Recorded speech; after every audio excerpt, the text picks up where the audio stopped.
ఇంకా మిగతా విషయాలు ఏమీ పట్టించుకోలేదండి. ఓకే అనేసాను. హైదరాబాద్కి టికెట్ వేసారు. చెన్నై నుంచి వచ్చాను. వచ్చి షూటింగ్కి వెళ్ళగానే క్యారవాన్ చూపించారు. క్యారవాన్లోకి వెళ్ళాను. మేకప్ మ్యాన్ వచ్చాడు. మేకప్ వేశాను. ఒక ఫామ్ హౌస్లో జరుగుతుందండి షూటింగ్. చూశానండి. ఒకరు చంద్రబాబు నాయుడు గారి లాగా ఒకరు, గోరంట్ల బుచ్చే చౌదరి గారి లాగా ఒకరు, ఒకరేమో పవన్ కళ్యాణ్ గారి లాగా ఒకరు, ఇలాగ ఉన్నారు. ఓహో, నేను చిరంజీవిని. ఇప్పుడు నేను ఏం చేయాలని, నేను బేసిక్గా టీడీపీ స్టార్ క్యాంపెయినర్ నేను. ఓహో, టీడీపీ స్టార్ క్యాంపెయినర్ నేను 96 నుంచి. సో ఇప్పుడు నేను ఏం చేయాలో అర్థం కాలేదు నాకు. సరే, వాళ్ళు అన్నట్టుగానే కరెక్ట్గా ఒక మధ్యాహ్నం పైన ఒక 4 o'clock టైంలో పిలిచారు. షాట్లోకి వెళ్ళా. వెళ్ళి పవన్ కళ్యాణ్ గారు ఓడిపోయిన తర్వాత, అప్పుడు ఫస్ట్ ఎలక్షన్స్లో ఓడిపోయిన తర్వాత ఆయన ఫామ్ హౌస్లో ఉంటే అన్నయ్య చిరంజీవి గారు వచ్చి ఆయన్ని కన్సోల్ చేయడం అన్నమాట. ఆ షాట్ ఇబ్బంది పడిపోయారా? ఏం ఇబ్బంది ఏం పడలేదు. నేను రామ్ గోపాల్ వర్మ గారు, ఆర్జీవి గారు కనపడడం లేదని చూసుకుంటున్నాను. నేను ఫస్ట్ ఆశ్చర్యం నాకు లొకేషన్లో వీళ్ళందరిని చూడగానే, ముఖ్యంగా చంద్రబాబు నాయుడు గారిని చూడగానే ఎగ్జాక్ట్ నాకైతే అసలు ఏం అర్థం కదా, అలా ఉండిపోయాను నేను. అసలు ఏ ఊరండి మీది, ఏ ఊరు మీది అని అడిగాను. నాకు తెలియదు. మేము నాసిక్ సే ఆయా అన్నాడు ఆయన. ఒకటే మాట, నాసిక్ సే ఆయా అనగానే ఓహో ఈయన తెలుగు కాదని అర్థమైపోయింది ఫస్ట్ పాయింట్. మనకు చంద్రబాబు నాయుడు గారు వాయిస్ వచ్చేసి మనకు మైండ్లో ఫిక్స్ అయిపోయి ఉంటాం కదండి మనం. ఈయన చూస్తే అసలు క్వైట్ ఆపోజిట్ వాయిస్ ఈయన. మే నాసిక్ సే ఆయా భయ్యా అన్నాడు. అనగానే ఓహో, నాకు హిందీ రాదు, ఆయనకి తెలుగు రాదు. సరే సైలెంట్గా నవ్వుకున్నాం. మళ్ళీ క్యారవాన్లోకి వెళ్ళిపోయి నేను కూర్చున్నాను. నేను సాయంకాలం షాట్కి రమ్మన్నారు. షాట్కి రమ్మన్న తర్వాత పవన్ కళ్యాణ్ గారు క్యారెక్టర్ ఆ అబ్బాయి అలా కూర్చొని ఉంటే అన్నయ్య చిరంజీవి గారు వెళ్ళి భుజం మీద చేసి, అంటే అన్నయ్యని ఇలా చూస్తాడు. ఆయన చూడగానే అంటాడు అన్నయ్య, ఇది షాట్. సరే ఓకే. రామ్ గోపాల్ వర్మ గారి అసిస్టెంట్ అబ్బాయి డైరెక్ట్ చేస్తున్నాడు. అది ఆ పేరు మర్చిపోయాను నేను. నేనేమో ఆర్జీవి గారి కోసం చూస్తున్నా. సరే అర్థమైపోయింది, ఆయన రావట్లేదు, సార్ అసిస్టెంట్సే చేస్తున్నారని అర్థమైపోయింది. ఆ షాట్ తీశారు. సార్ మీకు అయిపోయింది అన్నారు. మళ్ళీ నైట్ ఫ్లైట్కి టికెట్ వేసారు. నేను నైట్ ఫ్లైట్కి బయలుదేరి చెన్నై వచ్చాను. అక్కడికి అయిపోయిందండి. సినిమా చూసారా? ఎడిటింగ్ అయ్యా? సినిమా చూస్తే సినిమాలో ఆ షాట్ లేదు. లేదా? దేవుడా అనుకున్నాను. అంతేనా? నా బాధ ఏంటంటే, ఎక్కడ టీడీపీలో మా వాళ్ళందరూ చూసి ఎక్కడ నువ్వేమో నీకు ఎందుకే బుద్ధి లేదా, నీకు ఎలా చేసేవి ఏంటని అంటారేమో అని అదొక భయం నాకు. సరే అవన్నీ ఏమనరు, కాకపోతే నేను అన్నీ అనేసుకోవడం నేనే. అవును, ఎవరు అడగరండి, ఎవరు అనరు, అనుకోరు. అక్కడ రాజశేఖర రెడ్డి గారికి ఒక టైంలో బాలకృష్ణ గారు ఆయనకి ఎంత పెద్ద ఇది చేశారు ఆయన, రాజశేఖర రెడ్డి గారి టైంలో అవన్నీ జరిగినప్పుడు ఇన్సిడెంట్లు. సో అవి ఖచ్చితంగా politics is separate from art and cinema. And సరే ఇదన్నీ పక్కన పెడితే మేడం, కొంతకాలం తర్వాత మళ్ళీ ఒక 6 months, అప్పుడు hardly corona full second wave రన్నింగ్లో ఉంది. ఆ టైంలో ఇంకొకసారి మళ్ళీ వచ్చింది ఫోన్ చేసి, సార్ ఇప్పుడు మీరు మొన్న ఒకే షాట్తో చేశారు, ఇప్పుడు సినిమా మొత్తం మీరు చిరంజీవి గారి లాగా ఉంటారు సార్, చిరంజీవి గారి క్యారెక్టర్ అందులో ఆర్జీవి మిస్సింగ్ సార్ అన్నారు. ఆర్జీవి మిస్సింగ్ ఏంటి సార్ అంటే, ఇందులో టైటిలే ఆర్జీవి మిస్సింగ్. రామ్ గోపాల్ వర్మ గారు ఇందులో కిడ్నాప్ అవ్వబడతారు. అది చిరంజీవి గారు క్యారెక్టర్కి పవన్ కళ్యాణ్ గారి క్యారెక్టర్ మీద పడుతుంది. తర్వాత చిరంజీవి గారు పవన్ కళ్యాణ్ గారు చేరి ఆ కన్ఫ్యూజన్ని ఛేదించి అసలు ఎవరు కిడ్నాప్ చేసింది పట్టుకొని ఫైనల్గా ఆర్జీవి గారిని కాపాడుతారు, ఇది కథ అన్నారు. నాకు ఈలోపే ఆ ఫస్ట్ ఆ ఒక్క షాట్కే భయం వచ్చేసింది కదండి. నేను నిజంగా నమస్కారం బాబు నేను చేయలేనండి ఏమనుకోవద్దని నాకు నిజంగా భయం వచ్చేసింది నాకు. అంటే ఏంటండి మీరు కరోనా టైంలో పిలిచి సినిమా ఇస్తుంటే చేయరా మీరు? అందులో ఆర్జీవి గారు అంటే ఇష్టం అంటారు, మీరు చేయనంటారండి. అంటే లేదండి ఆర్జీవి గారు అంటే చాలా ఇష్టం నాకు, కానీ ఇది నేను కొంచెం ఇట్లా పార్టీలో కొంచెం ఉన్నందువల్ల నాకు కొంచెం భయం వేస్తుందండి, వేరే ఏం లేదు, అలా బాగుండదండి. ఆల్రెడీ ఇది ఉంది నాకు ఇమేజ్ అనేది ఒకటి, మళ్ళీ ఇలాంటివన్నీ చేస్తే ఎందుకంటే అండి గతంలో ఎన్టీఆర్ నగర్ అని ఒక సినిమా చేశానండి, డైరెక్టర్ బాబ్జీ గారు చేశారు. దాంట్లోనే నన్ను చిరంజీవి గారు, బాలకృష్ణ గారు, నాగార్జున గారు, వెంకటేష్ గారు అందరూ అసలు యాజ్ ఇట్ ఈజ్ ఉంటారు. అందులో నేను ఒక్కనే వేరేలాగా ఉంటాను నేను సినిమాలో చూస్తే. కానీ చిరంజీవి గారు లాగా నన్ను పెట్టారు అందులో. కానీ ఆ సినిమా వల్ల నాకు వచ్చిన ఒక ప్లస్ పాయింట్ ఏమైందంటే అందరూ అలాగే ఉన్నారండి, నేను మాత్రం సపరేట్గా ఉంటాను. నేను ఏంటంటే చిరంజీవి గారు మాత్రం అలా లేరు యాజ్ ఇట్ ఈస్గా అని అన్నారు ఆ సినిమా చూసి. చూసి అమ్మయ్య నాలా నేను ఉన్నాను అని. అంటే అదొక విధంగా గొప్ప కాంప్లిమెంట్, ఒక ఎంత పెద్ద స్టార్. కానీ మన ఇండస్ట్రీ వాళ్ళు నన్ను పచ్చి బూతులు తిట్టారండి బాబు. ఏమని? ఏమయ్యా ఆ సినిమాకి చేయకపోతే నీకేం గడవదా? ఎందువల్ల అసలు అలాంటిది ఆల్రెడీ నీకు అదొకటి ఉంది కదా నీకు, మళ్ళీ ఇలాంటివన్నీ ఎందుకు చేసావని తిట్టారు నన్ను. తర్వాత నాకే ఇప్పుడు 10 మందిలో 8 మంది తిట్టేసరికి నిజంగా తప్పు చేసావు నువ్వు ఫీలింగ్ వచ్చిందండి నాకు. ఏది మీరు అమరాజ్యంలో దాని గురించి మాట్లాడతారా? కాదు, ఎన్టీఆర్ నగర్ గురించి. ఎన్టీఆర్ నగర్, అదే ఎన్టీఆర్ నగర్. ఇలాంటివన్నీ గుర్తొచ్చి నాకు తర్వాత అది చేశానే తప్ప, కమ్మరాజ్యంలో కడపరెడ్లు చేశానే, ఆ ఒక్క షాట్ చేశానే కానీ రిలీజ్ ఇప్పుడు కూడా భయం వేసిందండి బాబు. రిలీజ్లో మా ఫ్రెండ్స్ మా కొలీగ్ వాళ్ళు వీళ్ళు కొంతమంది వెళ్ళి చూసిందని నీ షాటే లేదన్నారు. అనగానే అమ్మ బాబోయ్ నమస్కారం అనుకున్నాను నేను. కట్ చేస్తే ఈ ఆర్జీవి మిస్సింగ్ సినిమాకి నిజంగా నాకు ఈ ఇంటర్వ్యూ ద్వారా కూడా నేను ఆర్జీవి గారికి క్షమాపణలు చెప్పుకుంటాను. ఎందుకంటే ఆయన అంటే చాలా ఇష్టం నాకు, కానీ నాకు ఇలాగ వచ్చింది అవకాశం అనేది బాధ, చేయలేకపోయానే అనేసి ఆ భయంతోనే చేయలేదండి. నాకైతే ఇప్పటికీ నా మెయిల్లో ఉంటుంది, ఫోన్లో మెయిల్లో ఉంటుంది నాకు. వాళ్ళు ఒకటే అన్నారు, వాళ్ళ అసిస్టెంట్ డైరెక్టర్స్ వాళ్ళ ప్రొడక్షన్ ఎగ్జిక్యూటివ్స్ ఉన్నారు కదండి, సార్ మేము మెయిల్లో పంపుతాం, ఒక్క కాంట్రవర్షియల్ ఇది ఉంటే మీరు చేయొద్దండి అంటే పంపించారు మేడం. డైలాగ్ టు డైలాగ్ ముహూర్తం నుంచి శుభం షాట్ వరకు పంపించారు. ఎక్కడ నిజంగా కూడా గాడ్ ప్రామిస్గా ఒక్క కాంట్రవర్సీ లేదండి. అదొక స్టోరీ, ఒక ఫిక్షన్ స్టోరీ లాగా వెళ్తుంది అంతే అది. కానీ నాకు భయంతో నేను చేయలేకపోయాను. అంత మంచిగా అనుకోవాలండి. అదే మేడం, భయం కాదు, అంతఃస్ఫురణ ఎప్పుడు కరెక్ట్గా ఉంటుంది. మేబీ ఆ టైంలో అది మీరు చేయకపోవడం మీకు కరెక్ట్ ఏమో మేడం. నేనైతే మాత్రం భయంతోనే ఒప్పుకోలే. లేకపోతే ఆర్జీవి గారి సినిమా అంటే ఎవరైనా వదులుకుంటారా అండి? వదులుకోరు. నాకు ఎందుకంటే ఎస్పెషల్లీ నాకు ఆయన బయోపిక్స్ అంటే ఆయనలాగా నాకు తెలిసి ఎవరు చేయరు మేడం.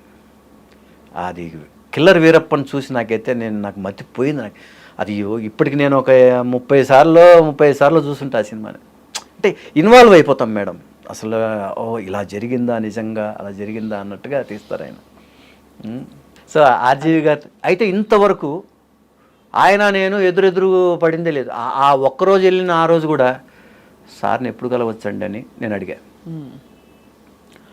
కలవచ్చు చెప్తామండి వద్దురు కానీ ఆఫీస్కి.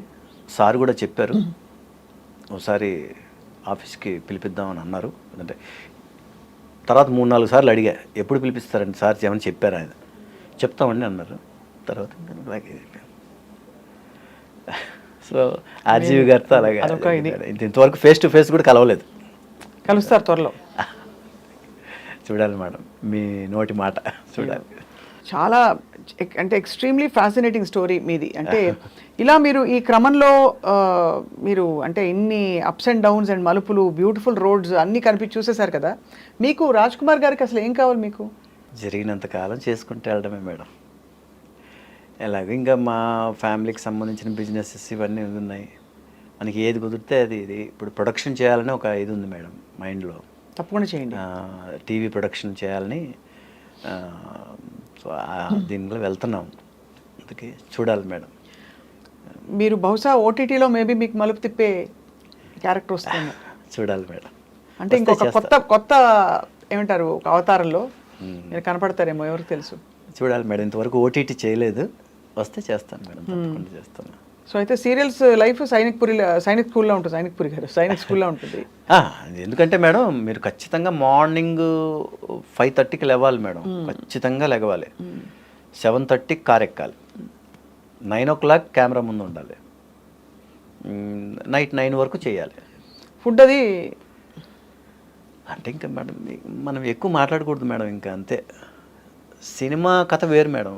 సినిమాలో బాగుంటుంది. సినిమా కంటే మీ క్యారవాను, మీ మెను, మీ ఇది, మీ కథ, మీ సామ్రాజ్యం, మీ ఇక్కడ అడ్జస్ట్ అయిపోవాలి, ఇక్కడ అంతే అడ్జస్ట్ అవ్వాలి. నేను ఎవరో తెలుసా అన్నామంటే కనుక బాబు పని చూసుకో బాబు, బయలుదేరి బాబు, మేము ఎవరినైనా చూసుకుంటా ఉంటారు. ఓహో, అయితే కష్టం. అందుకనేసి ఇవన్నీ ముందు ఎంటర్ అవ్వడానికి ముందు ఆలోచించుకోవాలి మనం. అంతేలేండి. అయితే మీకు ఆ ప్యాషన్ ఉండబట్టి ఇవన్నీ కనిపించకుండా మీరు అంటే ఇప్పుడు నేను చెప్తున్నాను కదా మేడం, సినిమా నుంచి సీరియల్కి వచ్చాం. ఇంకా దాన్ని కాదనుకొని పోతే ఎక్కడికి వెళ్ళాలి మనం? అదే అవసరం అనేదే మనిషికి ఇదన్నట్టుగా. కరెక్ట్. మీకు మీ సమకాలీకులు అంటే మీకంటే ముందే ఉన్నారు ఇండస్ట్రీలో అచ్యుత్ గారు. అచ్యుత్ గారు అంత తొందరగా ఎలా వెళ్ళిపోయారండి ప్రపంచం వదిలి? అసలు అర్థం కాని విషయం. ఆయన నాకు చాలా మంచి ఫ్రెండ్ అండి అచ్యుత్. ముఖ్యంగా మన సుమన్ గారికి, రామోజీరావు గారి అబ్బాయి సుమన్ గారికి అచ్యుత్ గారన్న, తర్వాత రాజా రవీంద్ర, తర్వాత బాలాజీ, కోర్స్ నన్ను కూడా కొంతమందిని ఆయన బాగా ఇష్టపడి తన కథల్లో కూడా ఈ సీరియల్కి ఈ హీరోని పెడదాం మనం అని అనుకొని ఆయన అలా చేస్తుంటారండి. ఆయన అలా ఉన్న వాళ్ళల్లో అచ్యుత్ ప్రథమ స్థానంలో ఉంటాడనేది నా ఉద్దేశం. ఈటీవీలో నిజంగా నాకు కూడా చాలా బాధ కలిగింది అప్పుడు. ఏ అలవాట్లు లేవు. ఇప్పుడు నేను చాలా పెద్ద స్మోకర్ని నేను. అవునా? అవును. ఎందువల్ల చేత అంటే ఎందువల్ల ఏం లేదు. ఇప్పుడు ఏదైనా కూడా ఇప్పుడు కాలేజీలో ఫస్ట్ వెళ్ళగానే ఏముంటుందండి, అందరిని చూసి ఫస్ట్ నేర్చుకునేది అదే. అది అలా అలవాటైపోయిందా? తర్వాత అలవాటైపోయింది.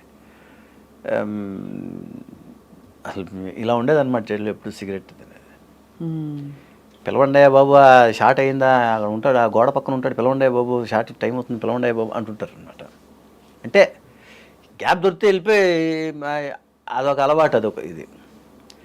2019 సెప్టెంబర్ 24 కాశీలో ఏదో ఒకటి వదిలేయాలంట కదా. కాశీకి వెళ్ళినప్పుడు నేను ఆ వదిలేయడంతో పాటు సిగరెట్ కూడా వదిలేశాను నేను. మా ఆవిడైతే కళ్ళల్లో నీళ్లు పెట్టుకునేది. నేను ఎన్నిసార్లు చెప్తే వినలేదు. ఇక్కడ ఆయనే శివార్పణం అంతే, వదిలేశాను. చాలా మంచి పని చేశారు రాజ్కుమార్ గారు అంతే. ఎందుకంటే ఇది కాదని లేని ఎంతమంది అండి చెప్పి చెప్పి చెప్పి తర్వాత 6 నెలలు వదలడం, ఓ సంవత్సరం వదలడం, మళ్ళీ మొదలెట్టేయడం, మళ్ళీ టెన్షన్లో అసలు ఇదే లేకోకుండా ఉండడం. ఇప్పుడు లాంగెస్ట్ అయితే 5 years నుంచి మీరు లేరు. లేదు అసలు, అసలు ఆ ధ్యాసే లేదండి. అదే ఇంకా ఆయన శివుడి ఆశీర్వాదం ఏమో అని అనుకుంటున్నాను నేను. ఎందుకంటే అంతకుముందు అన్నిసార్లు 3-4 సార్లు అండి 6 నెలలు వదిలేయడం, మళ్ళీ మొదలు పెట్టడం, సంవత్సరం వదిలేయడం, మళ్ళీ మొదలెట్టడం, ఇలా ఉండేది. ఏదో చిరాకు వచ్చినప్పుడు మళ్ళీ అలా వెలిగించేవాళ్ళం. ఈ తర్వాత అసలు ఆ థాటే లేదు. సో 2019లో అలా వదిలేదు. నేను ఎందుకు చెప్తున్నానంటే ఇలాగా అలవాట్లు, ఇంకా డ్రింక్ చేయడం అనేది అకేషనల్గానే తీసుకుంటుంటాం, అది ఓకే. అచ్యుత్కి ఏ అలవాటు లేదండి. నేను ఎందుకు చెప్పొచ్చానంటే ఇవన్నీ, అచ్యుత్కి ఏ అలవాట్లు లేవు. అయితే చక్కగా మంచి ఫుడ్ బాగా తీసుకుంటాడు, బాగా ఎక్సర్సైజ్ చేస్తాడు, మనిషి బాగా ఆరోగ్యంగా, చాలా హెల్త్ కాన్షియస్ ఉన్న మనిషి అతను. మంచి ఆర్టిస్ట్ బాగా. అప్పుడు ఆ టైంలో ఈ అక్రిలిక్ హోర్డింగ్స్కి సంబంధించినది ఏదో బిజినెస్ ఏదో స్టార్ట్ చేస్తున్నాను అన్నట్టుగా చెప్పాడండి అప్పుడు మా నాన్నగారు వాళ్ళ ఇల్లు వచ్చేసి అమీర్పేటలో ఉండేదండి. అదేంటంటే చర్మాస్ ఎదురుగా ఆ సరౌండింగ్స్లో అనమాట. మేమున్న మా ఫాదర్ వాళ్ళు ఉన్న ఫ్లాట్స్కి ఎదురుగానే ఒక బిల్డింగ్లో ఇది పెట్టబోతున్నారండి, ఈ ఫర్ము. దగ్గరుండి పాపం ఆయన దగ్గర నుంచి చేయించుకుంటుండేవాడు. నేను ఇక్కడ ఉన్నప్పుడల్లా, హైదరాబాద్లో ఉన్నప్పుడల్లా ఈవినింగ్ అచ్యుత్ని రెగ్యులర్గా చూస్తుండేవాడిని నేను.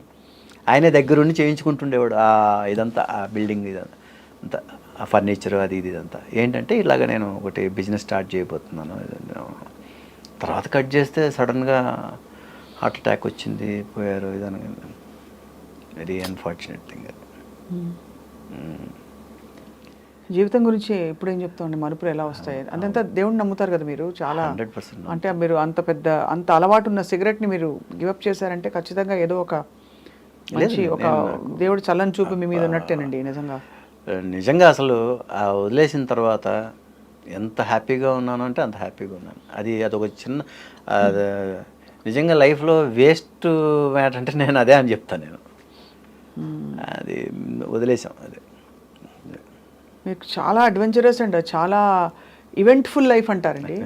అలా అసలు మీ జీవితం ఇంకా కూడా బ్యూటిఫుల్ ఎక్స్పీరియన్సెస్ ఇస్తూ మీకు, కానీ ఎక్కడా మీరు తొణకకుండా మీరు బేసిక్గా మీరు కొనసాగిన తీరు చాలా హుందాగా అండ్ గొప్ప పేరు సంపాదించుకున్న పద్ధతి చాలా మాకు very very inspiring Raj Kumar గారు. థ్యాంక్ యూ సో మచ్ అండి.